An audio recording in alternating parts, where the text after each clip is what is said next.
Let me ask you something. I want you to think about a leader who you've worked with or under at some point in your career. Someone that people genuinely liked, someone that was warm, approachable, easy to talk to, all the things. The kind of person that everybody got along with.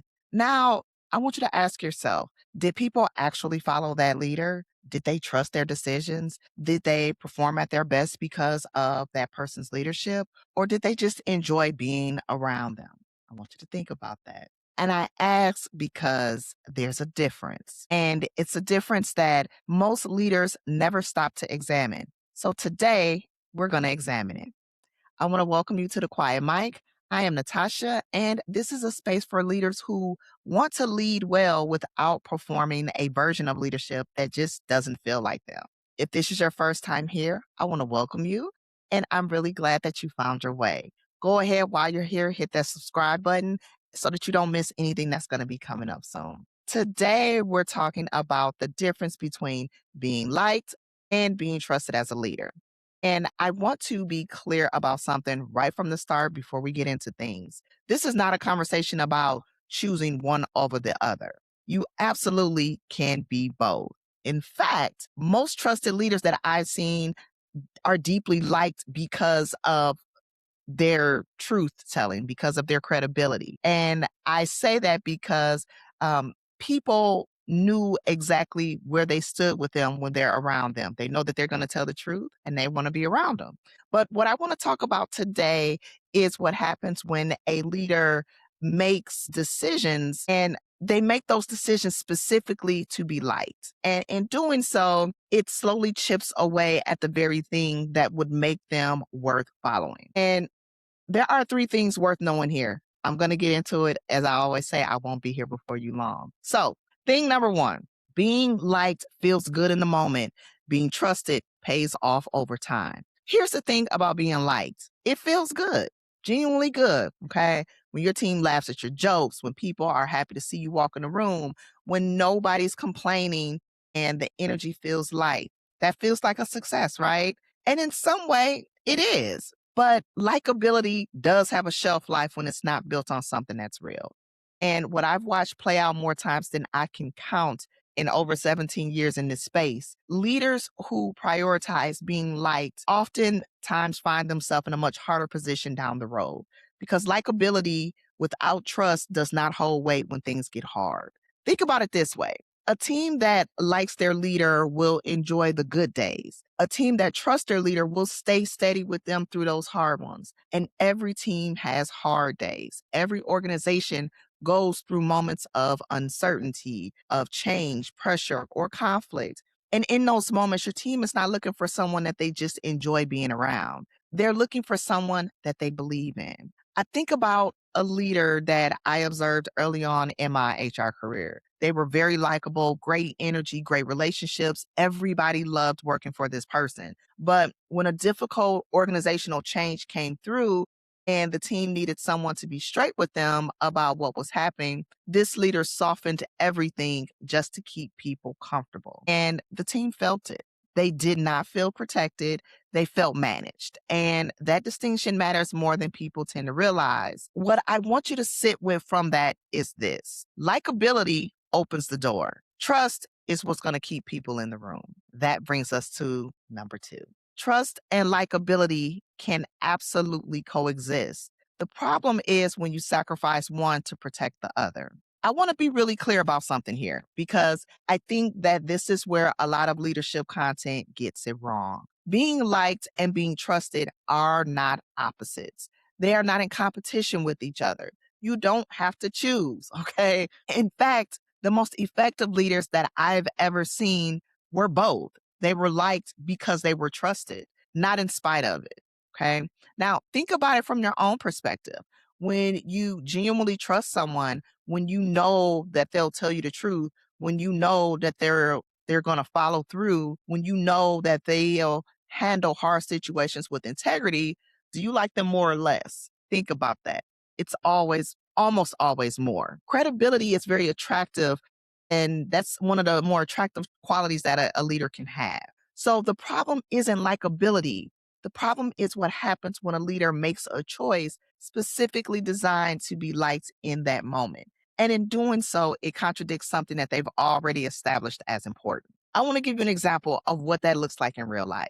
You've told your team that something that's showing up unprepared matters, and it's a reflection of everyone's time, and you just really have emphasized that as something that matters. Okay. And then you have a team member that consistently comes to meetings unprepared and you say nothing because addressing it feels uncomfortable, because you don't want to change the dynamic, because things feel good right now and you don't want to disrupt that.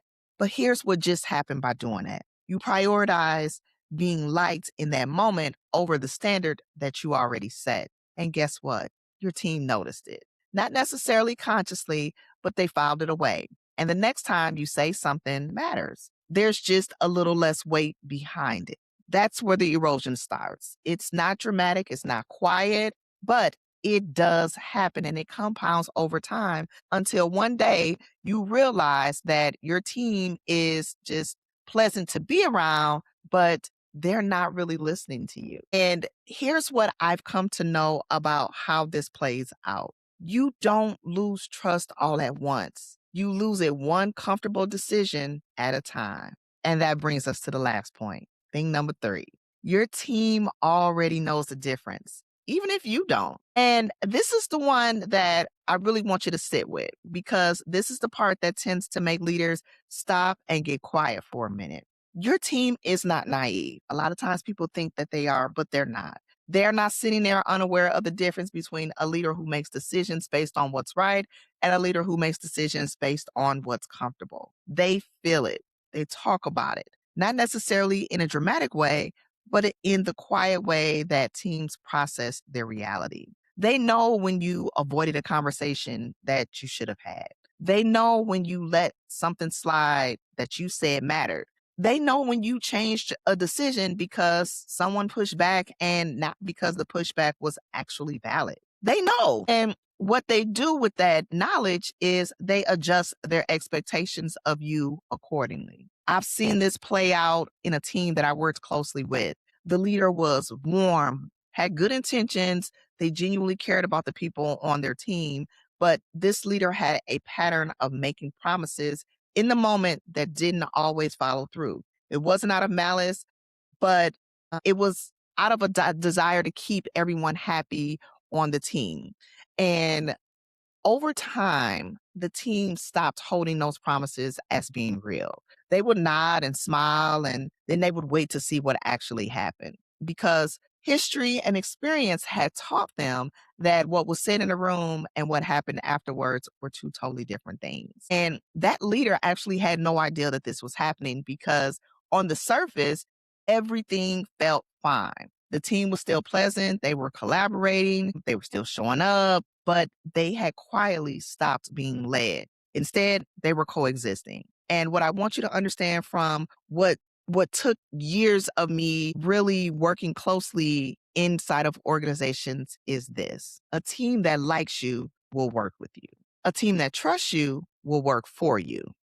Okay. Now, I want to say something directly to the leader who just felt a little uncomfortable during this episode. Maybe you recognized yourself in one of those examples. Maybe you thought of a specific situation where you chose comfort over clarity. Maybe you let something that you should have addressed, you let it go, where you softened something that needed to stay firm. That recognition is not something to be ashamed of. Every leader has done it. That question is that you need to ask yourself is, what do you do with it when you see it? Because here's what I know: the leaders who build teams that are genuinely strong, genuinely resilient, genuinely capable of handling hard things are not the ones who never made those comfortable choices. They're the ones who noticed the pattern and they decided to lead differently. They were not loud, they weren't harsh or disrespectful, they weren't distant.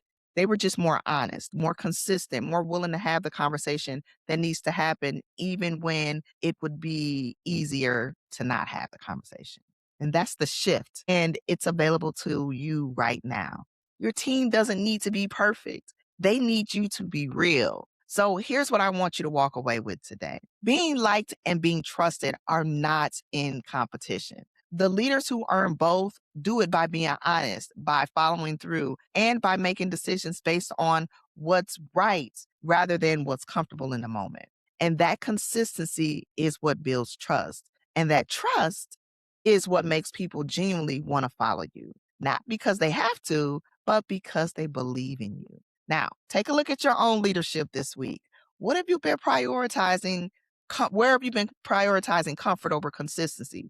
Where's the desire to keep things pleasant gotten in the way of something that needs to be addressed? You do not have to overhaul everything. Just pick one thing and lead through it with honesty. That's where it starts. Now, if this episode gave you something to think about, go ahead, drop a comment and tell me which one of those three things hit closest to home for you. I read the comments and I genuinely want to know. Okay. And if you know a leader that needs to hear this conversation, share this episode with them. That's honestly one of the best ways to help this channel grow. Okay. Something is coming very, very soon that I'm working on, and I think you're going to want to be a part of it. If you're not already subscribed, now is a really good time to make sure that you are so that you don't miss it when it drops. I have something new for you here every Thursday. And remember, the quiet ones move the room. So let your quiet speak loud. I'll see you at the next one.